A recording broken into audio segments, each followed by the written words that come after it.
ખેડા જિલ્લાના નડિયાદ સ્થિત બ્રહ્મર્ષિ સંસ્કૃત મહાવિદ્યાલય અને બ્રહ્મર્ષિ સંસ્કારધામ ખાતે ગુરુ પૂર્ણિમા મહોત્સવ ખૂબ જ શ્રદ્ધાભેર ઉજવવામાં આવ્યો। આ પવિત્ર અવસરે વિદ્યાર્થીઓને ગુરુજનોએ મળીને વ્યાસ પૂજન, ગૌ પૂજન, પાદુકા પૂજન તેમજ ગુરુ પૂજન કર્યું।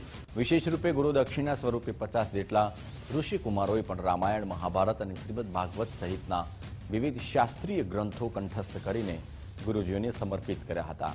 પદ્મશ્રી ડાયાભાઈ શાસ્ત્રીજી દ્વારા સ્થાપિત આ મહાવિદ્યાલયમાં સમગ્ર કાર્યક્રમનું સુંદર સંચાલન ઋષિકુમારો દ્વારા કરવામાં આવ્યું, જેણે પ્રાચીન ગુરુ શિષ્ય પરંપરાને જીવંત કરી હતી। ના દિવસે ગુરુ પૂર્ણિમાના દિવસે ગુરુ પૂજન પણ કરવામાં આવે છે, પાદુકા પૂજન કરવામાં આવે છે। અને અમારે ત્યાંની એક વિશિષ્ટતા એ છે કે આપણે પરંપરા એવી છે કે ગુરુ પૂર્ણિમાના દિવસે વિદ્યાર્થીઓ ગુરુ દક્ષિણા આપે। તો ગુરુ દક્ષિણા જે આપે તો ક્ષર હોય, ક્ષર એટલે વિનાશ પામે।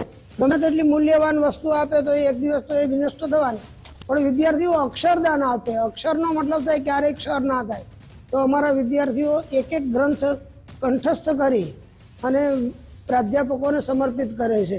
એટલે ગ્રંથસ્થ હોય એ બધું કંઠસ્થ કરે અને પછી આપે છે, જેને સલાહકા પરીક્ષા, અને પછી એ રાજ્ય કક્ષાએ અને રાષ્ટ્ર કક્ષાએ જઈ અને બ્રહ્મર્ષિ વિદ્યાલયનું નામ છે રોશન કરે છે। ગુરુ પૂર્ણિમા નિમિત્તે સંપૂર્ણ વૈદિક રીતે આજનો પ્રોગ્રામનું આયોજન કરવામાં આવ્યું છે। આ કાર્યક્રમમાં સર્વપ્રથમ વ્યાસ પૂજન, ત્યારબાદ ગૌ પૂજન, ત્યારબાદ ગુરુજીઓનું પૂજન, ગુરુ પૂજન અને ત્યારબાદ શિષ્યો દ્વારા ગુરુજીને ભાવ પૂજન કરવામાં આવે છે। એટલે કે ગ્રંથ દ્વારા સંપૂર્ણ વિદ્યાર્થી ગ્રંથ સંપૂર્ણ જેટલા પણ શ્લોકો, જેટલા પણ સૂત્રો હોય એ કંઠસ્થીકરણ કરી અને ગુરુજીના ચરણોમાં સમર્પિત કરે છે।